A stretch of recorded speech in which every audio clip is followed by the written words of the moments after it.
Olá, sou Vlad para a História e sei das coisas. E este gigante monstruosamente grande é a Colt Walker. A Colt Walker tem dois recordes muito interessantes. O primeiro recorde é que ela foi literalmente a pistola mais potente já usada pelo homem. Até surgir um calibre potente como o 357 Magnum, esta, por quase 100 anos, foi a arma mais potente já utilizada por um exército. Obviamente, lá estou falando de arma curta e isso é fascinante porque é ridiculamente potente. A segunda coisa, esta 1847, mas é uma reprodução moderna da Auberti, pois as originais são muito raras. Esse revólver deu uma segunda vida à primeira tentativa fracassada, veja bem, do Colt de produzir um revólver e vendê-lo no mercado. Essa foi a arma que mostrou aos Estados Unidos e ao mundo inteiro que o próprio conceito do revólver no âmbito militar fazia sentido.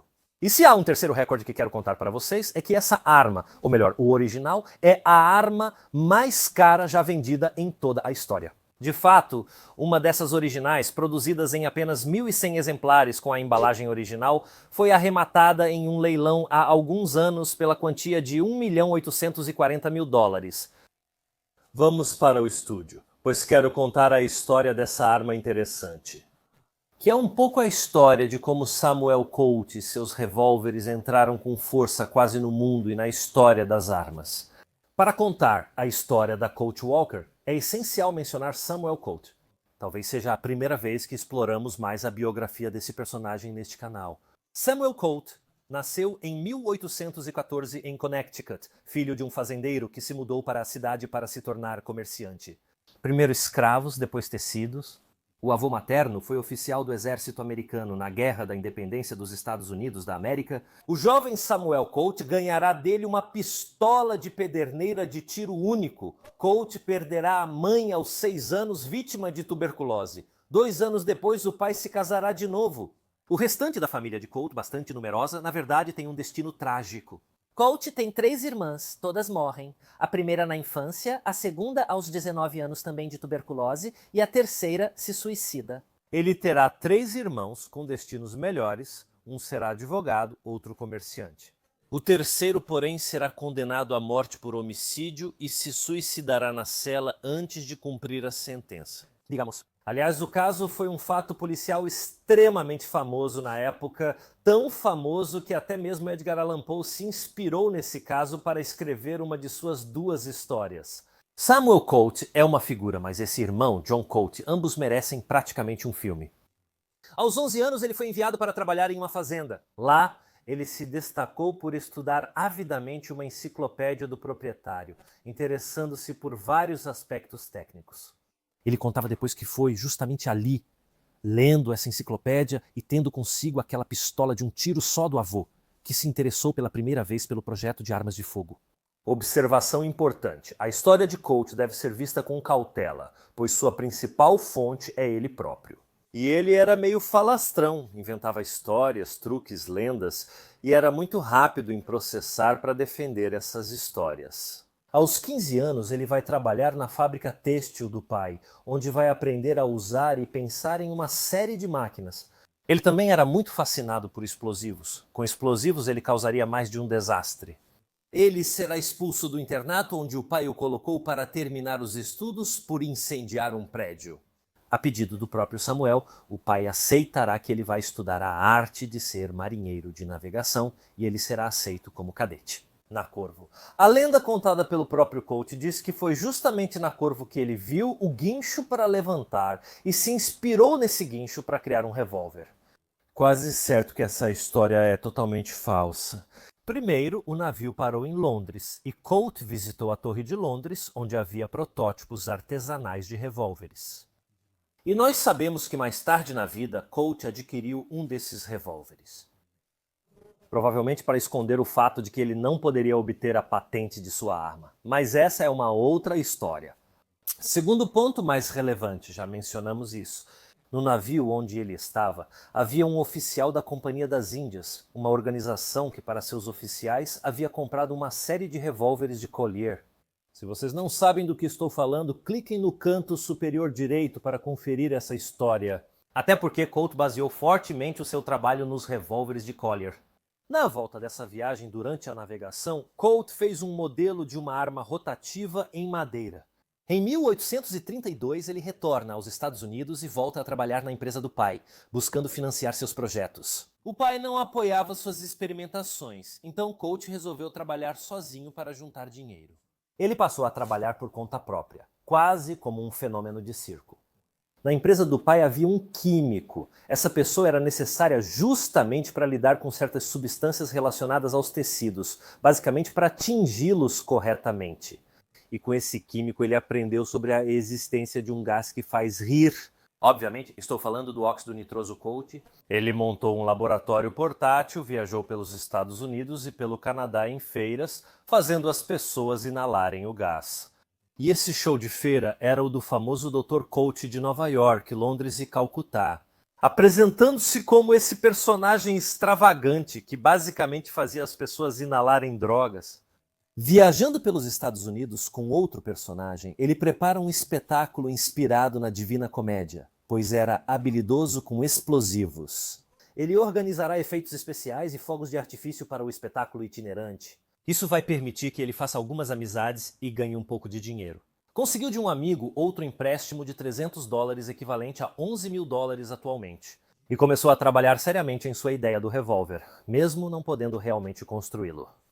Tendo as ferramentas e a infraestrutura necessárias, ele procurará um certo John Patterson para a construção dos protótipos. Em 1835, ele irá à Inglaterra para patentear essa invenção. Ele também registrará a patente nos Estados Unidos em 1836.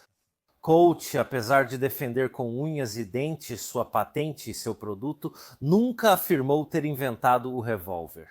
Sua patente, na verdade, cobre vários pontos.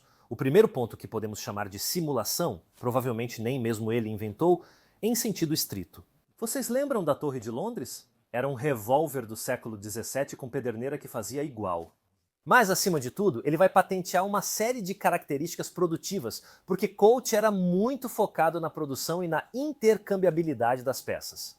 E essa é a verdadeira razão pela qual, a longo prazo, especialmente como veremos, Colt teve sucesso. A ideia de uma pistola de tambor já existia há muito tempo, mas a ideia de produzi-la em massa com peças intercambiáveis, bem, só Colt tinha conseguido. Mas a primeira empresa que Colt teve com esse Patterson não durou muito tempo.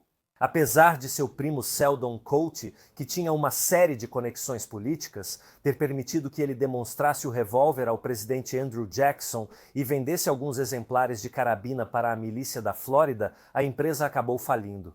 As poucas pistolas da época, chamadas Colt Patterson, apesar dos diferentes modelos, hoje são raríssimas e valiosas.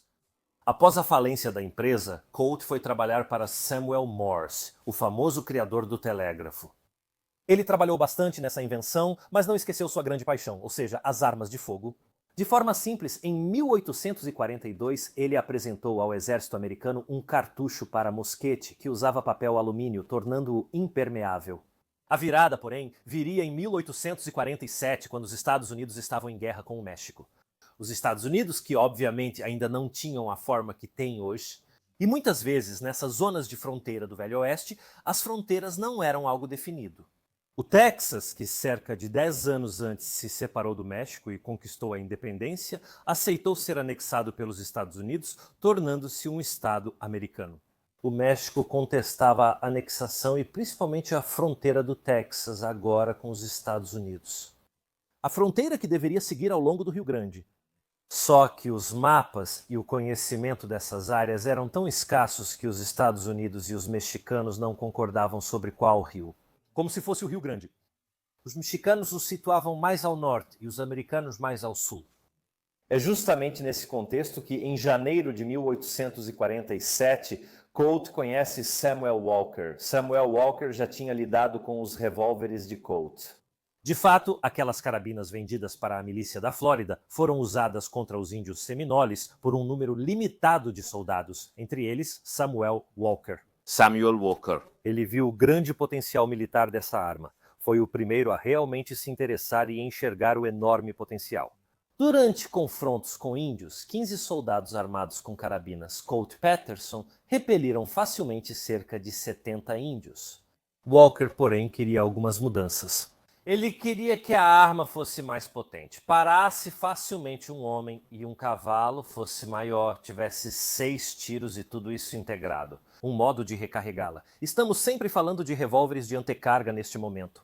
E o recarregamento da Colt Paterson exigia que se removesse completamente o cilindro, uma operação bastante difícil. Depois de projetar essas modificações, Colt fez uma parceria com Eli Whitney Blake, outro inventor, sobrinho de outro famoso inventor americano, Eli Whitney. Sem Blake. Eles construíram 1000 revólveres para os Texas Rangers e mais 100 para o mercado comercial, totalizando 1.100.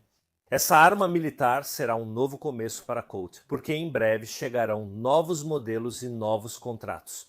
Mas essa é uma história para outra vez. Vamos mover a câmera ver de perto exatamente o que foi feito. Para quem depois será chamada de Colt Walker. Vamos conferir esta incrível Colt Walker, claramente uma reprodução da Huberti. Temos esse grande coldre. Em teoria, a cavalaria deveria usar um cinturão. Obviamente, ressaltamos novamente que esta é uma arma tipicamente de cavalaria. Veremos durante o teste de tiro que ela não é particularmente fácil ou rápida de carregar. Até porque essas armas eram usadas a curta distância pela cavalaria para autodefesa. Quase, poderíamos dizer entre aspas. Era, por absurdo, uma arma mais defensiva do que ofensiva, até porque para o ataque, principalmente naquela época, na primeira metade do século XIX, preferia-se a arma branca. A cavalaria napoleônica geralmente tinha pistolas, mas preferia a arma branca. Quanto ao ataque, esta arma é paradoxalmente de defesa, apesar de ser um conceito contra-intuitivo, principalmente para quem está habituado ao uso mais moderno das armas de fogo. Quero que vejam como essa arma é grande. Esta é minha mão. Como vocês bem sabem, eu sou uma pessoa bastante grande, mas essa pistola é gigantesca. É literalmente uma das maiores armas curtas com as quais já tive contato. Não estou realmente exagerando. Vamos iniciar o tour observando as inscrições e marcações, começando pela inscrição Estados Unidos 1847.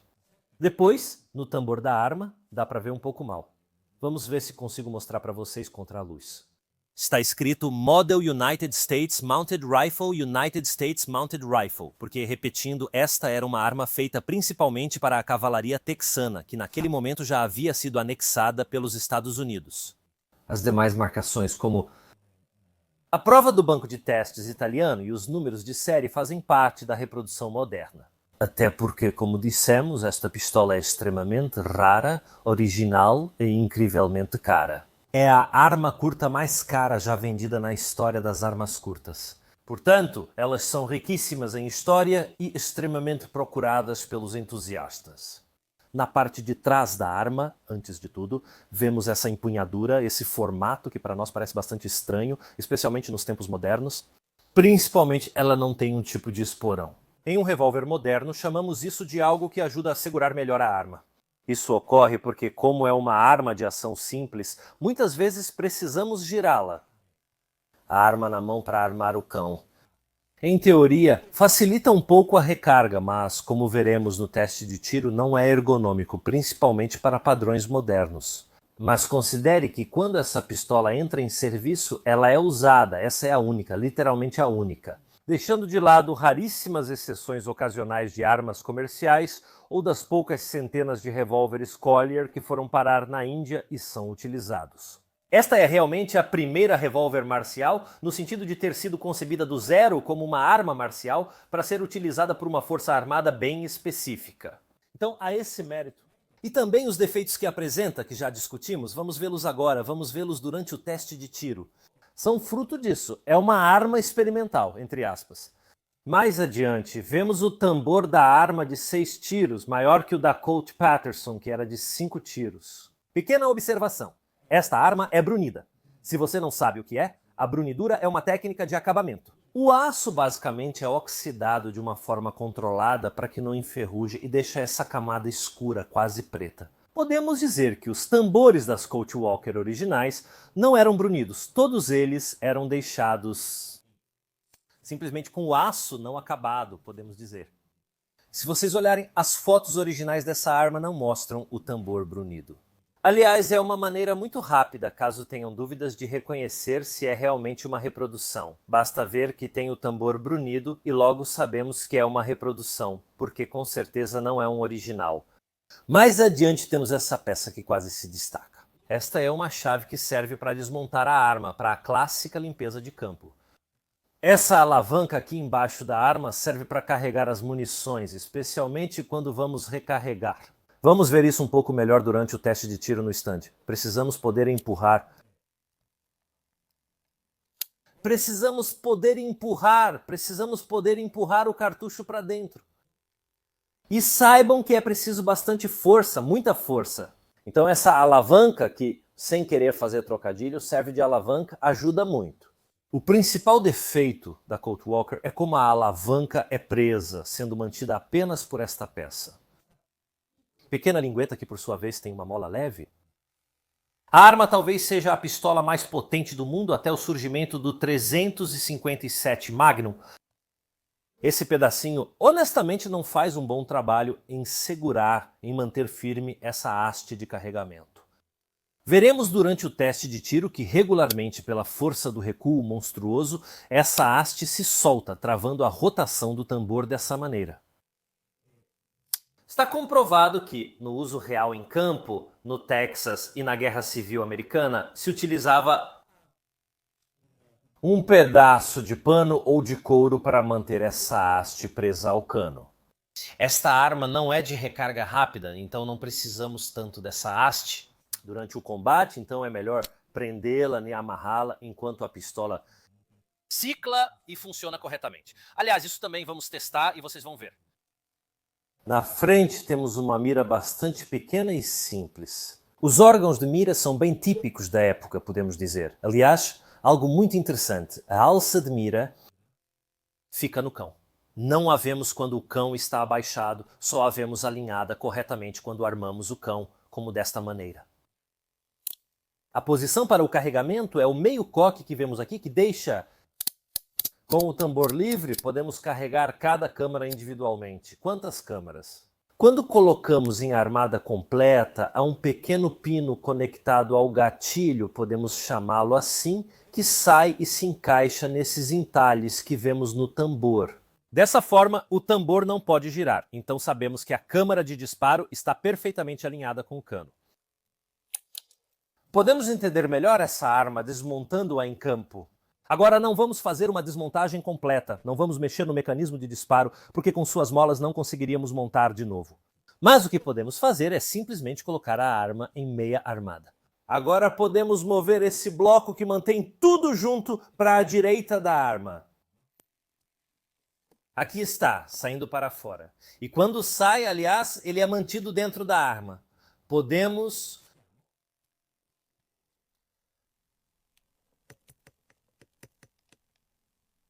Droga, tirar tudo assim é difícil.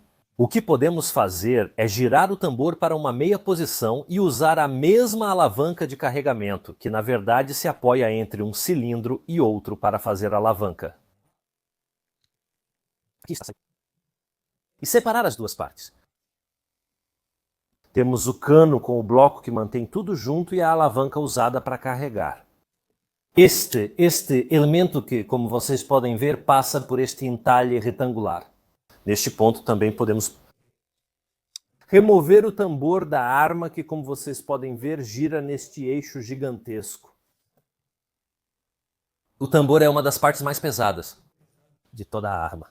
É uma peça usinada de um bloco sólido, pois precisa ter 6 câmaras que suportem a pressão de 6 disparos. E até 60 grãos de pólvora negra, o que não é nada pouco. É uma carga muito potente. Existem mosquetes de infantaria da época que tranquilamente usam cargas de 60 grãos. É como uma arma longa, uma pistola que atira com a força de um Kalashnikov. Não estou exagerando quanto à proporção da potência e do recuo. Como vocês veem, é interessante notar que nessas Colt, todas essas duas partes da arma, na verdade, são mantidas por esta peça, na verdade, por este pino. Isso será ainda mais relevante com o avanço da tecnologia para revólveres, um dos pontos fracos do sistema. Revólveres serão desenvolvidos. com também um travamento por cima. Full frame. Poderíamos dizer que são mecanicamente muito mais resistentes. A longo prazo, armas desse tipo, já que você tem aqui um único ponto que segura toda a força da explosão, essas armas tendem a se deformar, a se tornar cada vez menos utilizáveis. Mas, repito, nós a perdoamos porque é quase a primeira marcial, poderíamos dizer. Uma pequena coisa que podemos notar é este elemento aqui, a mão. A hand é um elemento que faz girar o tambor agindo sobre esta roda dentada. De fato, quando eu vou acionar o disparo único a mover o cão, como vocês podem ver, este elemento que está fisicamente conectado ao cão, ele se levanta quando eu atiro e o cão abaixa. Como é pequena, a mola desliza para baixo e reposiciona a roda dentada na próxima posição. Graças ao World of Guns, podemos dar uma olhada melhor com este belíssimo render 3D no funcionamento interno da arma. O cão, neste momento, está em meia armada, pois essa é a posição em que deveríamos encontrá-lo. Após carregar, a meia armada funciona como trava de segurança da arma. O gatilho, essa parte preta, possui uma extensão que interage com o cão, que tem um entalhe profundo e outro superficial. No entalhe profundo, na verdade, não é possível pressionar o gatilho. Essa extensão não pode avançar. Só podemos puxar o cão para trás e é isso que faremos. Puxando o cão manualmente com o dedo, o cão recua. E o dente de disparo. O gatilho se posiciona em uma nova posição. Fica claro que a partir dessa posição, ele pode avançar quando o gatilho é puxado para trás, liberando assim o cão. Vamos ver como isso ocorre. Apertamos o gatilho. Então o gatilho se move para trás, a extensão vai para frente e sai debaixo do cão. Que dessa forma pode avançar e atingir o estopim, armando novamente o cão. Podemos apreciar o que faz o tambor girar. Notamos como o tambor tem esta seção dentada que é movida por esta extensão, que é constantemente empurrada para frente pela sua mola. Esta é a peça chamada hand, em inglês, o coração da patente de Colt. Repito, Colt provavelmente não inventou isso, mas já tinha visto em Londres. Mas esta é a chave da sua patente, porque isso tornou realmente prática a rotação do tambor. Tornou armar a arma e girar o tambor um movimento único e mecanicamente muito simples. Vamos observar o que acontece. Este elemento está montado no cão. Quando armamos o cão, este elemento empurra a roda dentada para cima. E quando disparamos, simplesmente volta para baixo, graças à rampa diagonal nesta roda dentada. E a mola o empurra para frente, então ele se posiciona em uma nova posição, pronto novamente para girar o tambor para uma nova posição. O cão é movido pela sua mola, que está presente no cabo da arma. Outro elemento importante presente em todo o revólver é o chamado cylinder stop. O bloqueio do tambor impede que o tambor gire durante as fases de disparo e também garante o alinhamento correto. É para isso que servem esses furos no próprio tambor. Vamos ver bem como funciona esse elemento. Esse elemento é muito particular. Primeiro, há uma mola com dois lados. Um lado movimenta e impulsiona o elemento enquanto o outro desce. Dá resistência ao gatilho. Vamos ignorar por enquanto o lado do gatilho. Este mesmo elemento é, por sua vez, uma mola. De um lado há uma extensão que encaixa nesses furos do tambor. Do outro lado, essas duas abas podem se comprimir para dentro e interagir com um pino, que é uma extensão do próprio cão. Enquanto eu armo o cão para trás, esse elemento empurra para baixo o cylinder stop, essa extensão no cão. Note que há uma rampa diagonal aqui neste momento. À medida que vamos armar o cão, essa mola se comprime e todo o elemento desliza por baixo.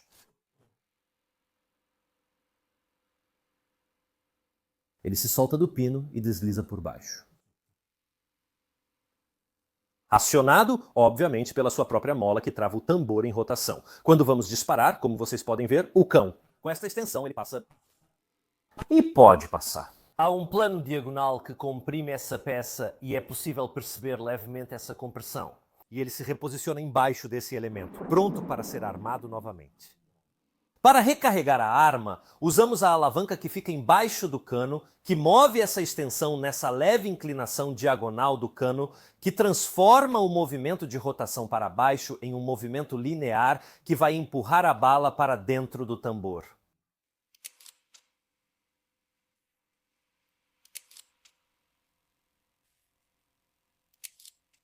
Remontar a arma é muito simples, só precisamos recolocá-la.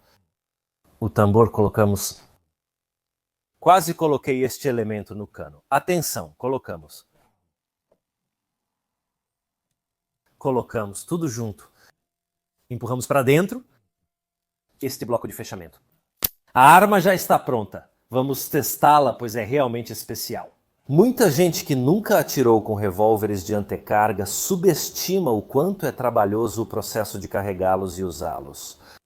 Então, obviamente essas armas, como discutimos, não têm um carregamento rápido, nem nunca foram feitas para isso, nem estamos na época do carregamento rápido. Você tinha 6 tiros para autodefesa, 2 revólveres e estava a cavalo, podendo usá-los e recuar rapidamente para outras operações.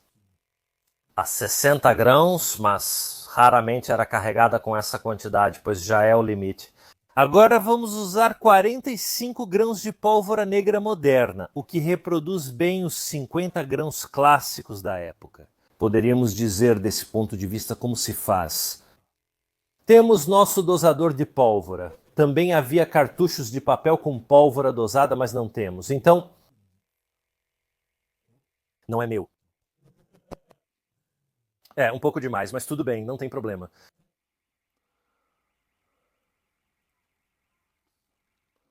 Ora.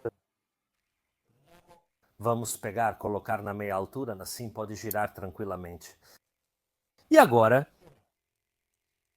Espero que dê para ver, já que estamos girando nessa direção. E aqui embaixo fica a haste. Para carregá-lo, colocamos a pólvora na câmara. Perfeito! Colocamos uma bala historicamente correta, repito, aquelas que vinham de fábrica. Poderíamos dizer essas balas pontiagudas. Cônica, como dissemos, o entalhe é pontudo para inserir as balas. Vamos colocá-la. Como vocês podem ver, não é uma operação fácil, de jeito nenhum. Perfeito, vamos girar. Se ao menos quisesse entrar... Por que você não entra?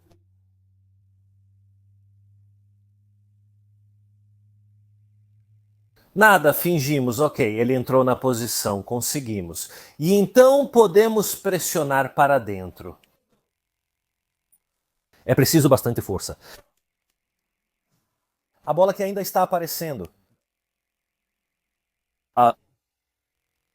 Ok.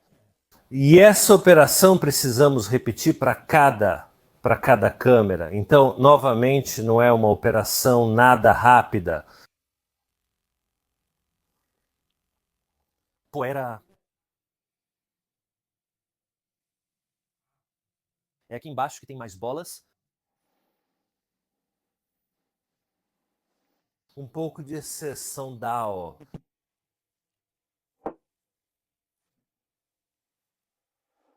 Aqui.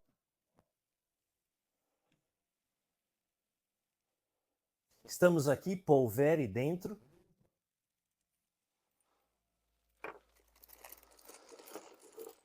Fala.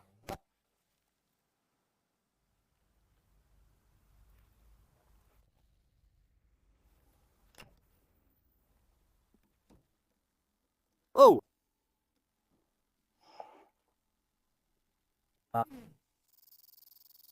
Vou começar, Sá. Vai, me filma enquanto eu aciono. Se eu ficar desse lado para acionar onde está, faz o quê? Pode ser com o celular também, tudo bem. Olha, vamos fazer assim. Eu pego 6 ali, pego 6 direto. Olha. Sim, é isso que eu quero fazer.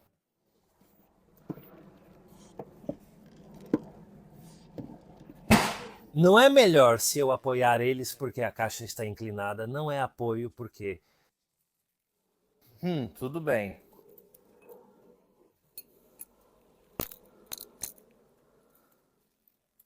Pedem corações, pedem ordem. Sim. Ok, depois do longo processo de recarga, podemos iniciar. Tudo bem, vá em frente, Sam. Nós conseguimos? Sim, vá, espere por ele. Vamos tentar encaixá-lo de algum jeito, pois são pequenos. E ainda tem uma mosca que atrapalha. Nossa senhora, me sinto um bobo, né? Porque não tenho sensibilidade nas mãos. Olha, ok, um já foi. Como podem ver, recarregar isso não é rápido, mas considerando que não havia outra arma de repetição. Na época, eu teria 12 tiros com 2 pistolas. Era uma grande coisa. Um pouco esmagados. Não, está bom assim, já vejo que chegaram ao fim. Ok, boa. Então, depois dos últimos 10 minutos passados carregando míseros 6 tiros da Walker... Então, vamos tentar. Estou emocionado. Se vocês pensarem que esta é talvez a primeira Colt famosa. 2.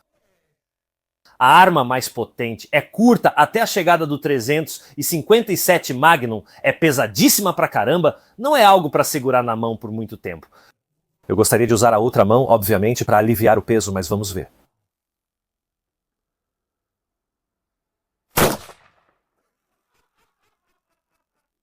Me apoio e ajudo com a outra mão.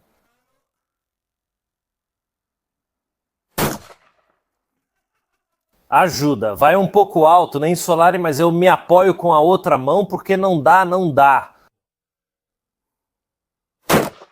Madonna?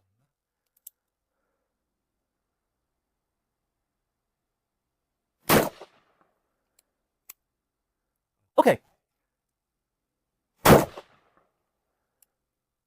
Não, pare, eu saí o sim.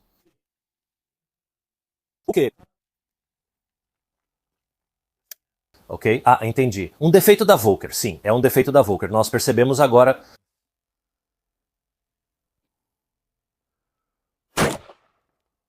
Arraste saiu de novo, defeito histórico da Volker. Essa mola é fraca e será trocada na Dragoon. E acho que terminamos, porém. Exceto que um gatilho travou completamente a ação. Sim, vamos desmontar a arma para tentar recarregá-la. Historicamente era assim. Existe um debate no mundo das reproduções de armas sobre se, ao reproduzir uma arma como esta da Hubert, também devem ser reproduzidos os defeitos da arma. E é muito divertida. Ok, vamos desmontá-la para tentar recarregá-la. Então, vamos ver. Nem sequer quer ficar em meia armação porque não quer girar. Agora, vamos fazer assim. Nem...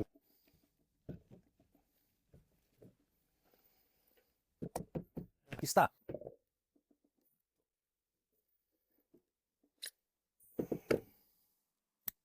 Completamente travada. Sim, mais ou menos. Ficou travado, sim. Ah, mas, de fato... Sim, não consigo. Na minha opinião, era isso. Sim, não, com certeza era isso.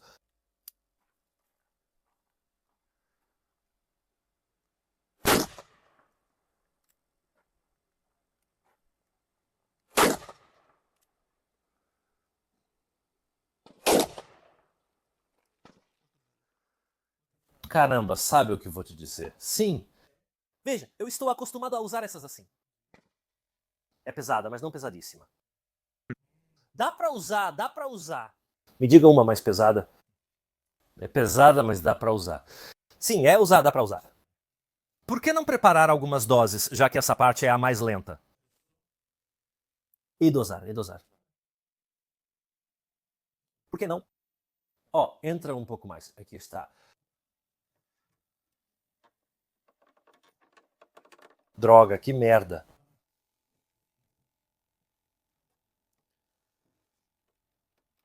Ah.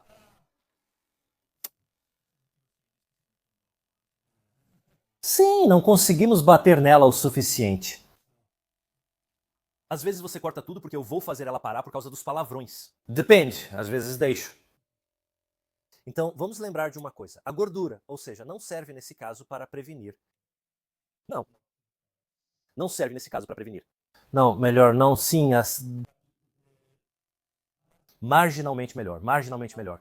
Você, me parece... A gordura não previne. Por quê? De qualquer forma. Não, é a vedação é o projétil que deve selar. Historicamente, não se usava gordura. Os manuais das Colts, como as Dragoon, recomendavam não usar gordura. Claramente era dito assim como era.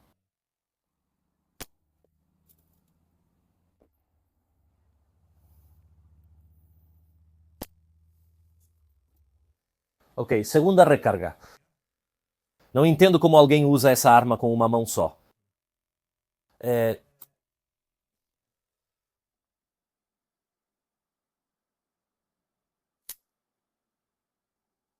Ah, não alinhou corretamente. Interessante. Ok, vamos fazer de novo. B.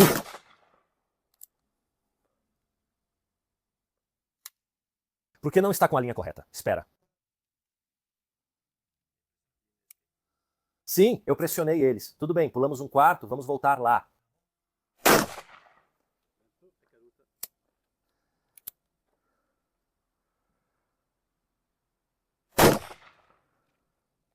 Não, tudo bem.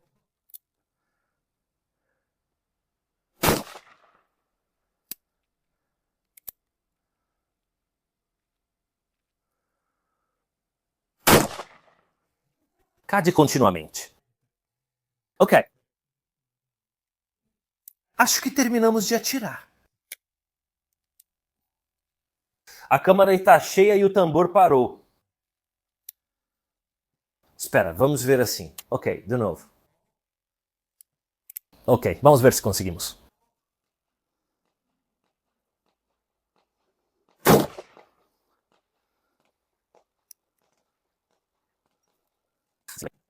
Então, o que dizer? Vamos encerrar o teste prático aqui, pois leva alguns minutos para recarregar. Espero que a demonstração tenha sido suficiente. Tenho algumas observações. Perdoamos muitas coisas para esta arma, porque este revólver foi... deixa pra lá. A Patterson foi realmente a primeira, seriamente requisitada por uma unidade militar seriamente utilizada. E deu origem à segunda série das Colt. Porque, como dissemos, as primeiras Colt, as pequenas Colt Patterson da empresa que as produzia, foram à falência. Não, então isso dá uma segunda vida à patente da Colt. Mas ela tem sérios defeitos no design e também na ergonomia. Obviamente é ridiculamente potente. Ou seja, perceberam bem rápido que tanta potência assim não era necessária. Também dá para diminuir. 2. Esse grave defeito da haste de carregamento que historicamente se soltava. Historicamente, como não são armas de recarga rápida, eram presas por uma tira de couro ou fio que segurava a peça. Justamente porque tinham esse problema. Se fosse preciso recarregar, como viram, levaria apenas minutos. Então você retirava essa peça. A presilha, honestamente, não é um grande problema. Ergonomicamente falando, é extremamente pesada. Só que é difícil manuseá-la para recarregar. Mas a gente perdoa porque é incrivelmente divertida. Então, obrigado a todos por assistirem a este vídeo. Como sempre, na verdade, quem faz os vídeos são vocês. Como o dono desta arma, que veio hoje a Brony para me deixá-la testar, ele ficou pacientemente comigo, carregando e recarregando. Obrigado a vocês que contribuem com o canal através de assinaturas, adquirindo as camisetas do canal. Fazer isso não é de graça. Obrigado a todos que curtem, comentam e compartilham os vídeos. Estamos fazendo e contando história aqui. Estamos sim atirando com armas históricas recreativamente e esportivamente, mas para muitas pessoas, principalmente para o YouTube, isso é uma coisa muito negativa. Isso é o que fazemos, o algoritmo é o que é. Então vamos ajudá-lo e detonar no like. Nós, como sempre, nos vemos na próxima. Obrigado!